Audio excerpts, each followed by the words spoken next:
The ever-escalating fall of man who swims in the absence of interest.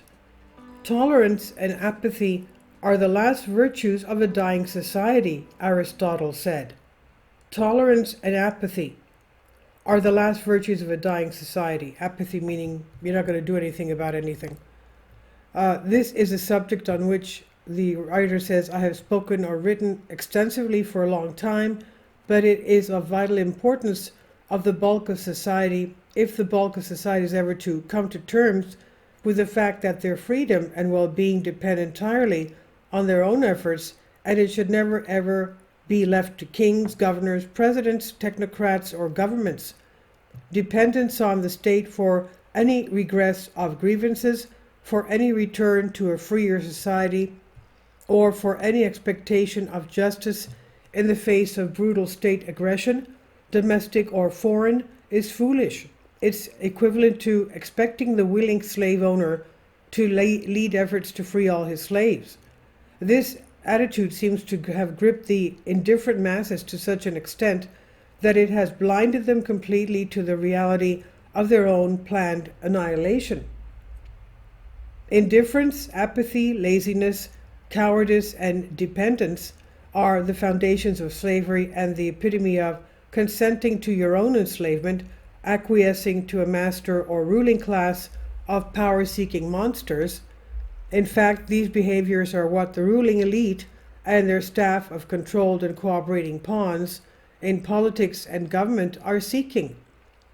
For without a mindless and obedient populace, the rule of a few is impossible to achieve, which means that the collective proletariat must be convinced by lies and extreme propaganda that its very existence must come under the rule of an oppressive and authoritarian government in order to withstand any civilized harmony. And this thinking is, of course, not only ridiculous, but completely regressive and contrary to freedom or any honest social harmony and cohesion. Most people believe that freedom can only exist when there are rules and decrees that define legal rights and are described in some kind of official set of hideous restriction laws, authoritative proclamations, or some bogus constitution. This is an example of utter confusion and a gross misunderstanding of logic and personal responsibility. Throughout history, there have been those who sought to dominate others, so governments in one form or another, with few exceptions, have existed perpetually throughout man's time on earth.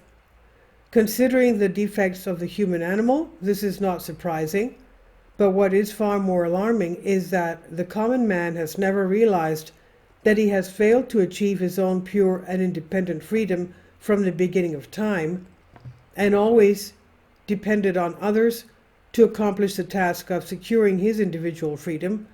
As long as this empty and psychotic mentality exists, the enslavement of the masses will prevail. What it shows is that the thirst for power is in the hearts of mankind and is inherent to some extent in all society, but only the worst few pursue the aggressively pursue the task of absolute control of the many. These are the dregs of our society, of our existence, who without any moral compass or compassion use every possible effort to cause great harm in order to instill fear in the minds of people to such an extent that they cause a false dependence on the rule of others. This is a completely predatory action, a targeted exploitation of the weak in order to gain power and control over society at any cost. Because otherwise there would be perpetual war, which of course has existed for centuries.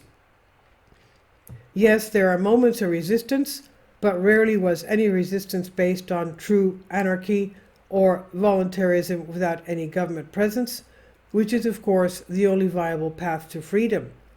Instead, as soon as relief from tyranny was in sight, those who pretended to seek real independence turned again and again to some form of top-down structure government by which a sovereign monarchy or oligarchy was deliberately sought out and allowed to oversee a new government structure that is said to be better than the previous one. Considering that this attitude has won forever and without exception, and failed forever without end, it must be considered indisputable that the people themselves have voluntarily accepted their servitude and are therefore their worst enemy, because they never had the courage to achieve self-mastery. But things have changed dramatically and are rapidly deteriorating to such an extreme degree as to cause the ultimate downfall of humanity, at least from any perspective of ever again being able to achieve even the remotest possibility of individual freedom, due to the complete lack of motivation and interest on the part of the common man to earn and protect his own escape from enslavement to the state. The end of life as we know it is near. The relentless pursuit of power and control over all by the few has finally acquired the necessary tools to complete the universal takeover of the minds and the bodies of humanity as a whole. Technology has surpassed what was once considered reality, in the sense that the configuration of man and machine, the aggressive creation of a superhuman society without conscious or moral concerns, is not only possible, but possible right now. This has been labeled the age of artificial intelligence, AI, and is nothing less than the desired replacement of humans by non-human cogs in a wheel of totalitarian technocratic governance. The coming technocracy, if allowed to fruition, will lead to the extinction of man through a mental and physical reboot of life itself. We're already very deep down the road to this technological dystopian nightmare, and most are still blind to the great danger it poses to us all. The comments of the World Economic Forum's WF satanic Klaus Schwab most notable advisor Yuval Noah Harari are appropriate here, as understanding the motivations of those who seek to rule the world is imperative to uncovering the plans of these monsters, which they readily and openly admit. And he states in a speech at the WF, "The equation that defies the 21st century is biological knowledge multiplied by computing power, multiplied by data, equals the ability to hack people," he said. "A system that understands us better than we understand ourselves," he said, "can predict our emotions and decisions, can manipulate our emotions and decisions, and ultimately can make decisions for us," he said. "What exactly will the future rulers of the planet look like? This will be decided by the people who own the data," he said. "Humans are now hackable animals," he said, "and we're probably one of the last generations of Homo sapiens, because in the next generations we will learn how to build bodies, brains, and minds.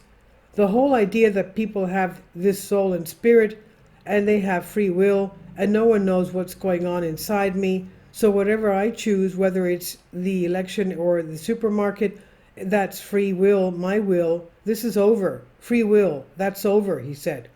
People could look back 100 years and recognize the coronavirus epidemic as the moment when the new surveillance regime took over, especially under the skin surveillance, which I think is probably the most important development of the 21st century. This is the ability to hack human beings, get under the skin, collect biometric data, analyze it, and understand them, people better than they understand themselves. And that's what he said. Can you believe this? Now, for the first time in history, it becomes possible to monitor everyone continuously, not only in what they do, but even in what they feel. He said control of data may allow human elites to do something even more radical than creating digital dictatorships. By hacking organizations, elites may gain the power to redesign the future of life itself. Science replaces evolution by natural selection with evolution by intelligent design, not some intelligent plan from some god above the clouds, but our own intelligent plan and the intelligent design of our clouds, the IBM cloud, the Microsoft cloud. These are the new drivers of evolution. In the coming decades, artificial intelligence and biotechnology will give us godlike abilities to re-engineer life and even create new forms of life, he said. And he said, we gain truly divine powers of creation and destruction. We are really upgrading people to gods. So how did we get to this point? Why did the supposedly most intelligent creatures on earth follow their minds, allow their minds and bodies to be taken over by evil tyrants and leaders? Why did the masses of ordinary people abandon all responsibility for their own freedom and survival? How did the powerful few manage to manipulate and control over 330 million people in the United States and 8 billion people around the world? All this is simply due to technology or progress, or are they due to the total lack of interest of the collective mass in favor of a brain-dead, irresponsible, and dependent existence?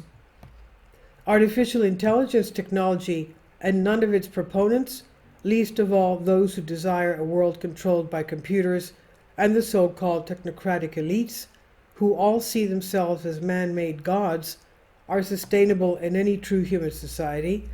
AI-created humanoids are not and will never be sentient beings and will always be artificial. This truth must be understood if we are ever to regain our full human characteristics of love, compassion, strong moral fiber, family, and nature, and live our lives to the fullest and most fulfilling extent. Freedom is not dead, and free will must be fully rescued if our lives are to remain whole and to maintain a conscious awareness of the ultimate beauty of this life. Sometimes the worst monsters are just the people around us, pretending to care while baring their teeth. And this is by Kaeda Nevermore, and I've translated this for you from a Greek article. Please leave your comments, and thank you for your support. Please support my Patreon account. The daily posts are 5 videos daily, and they are totally different from what I have on my YouTube channel. Thank you so much for your support and that you find all my content so interesting. You'll find the Patreon account details in the description box below.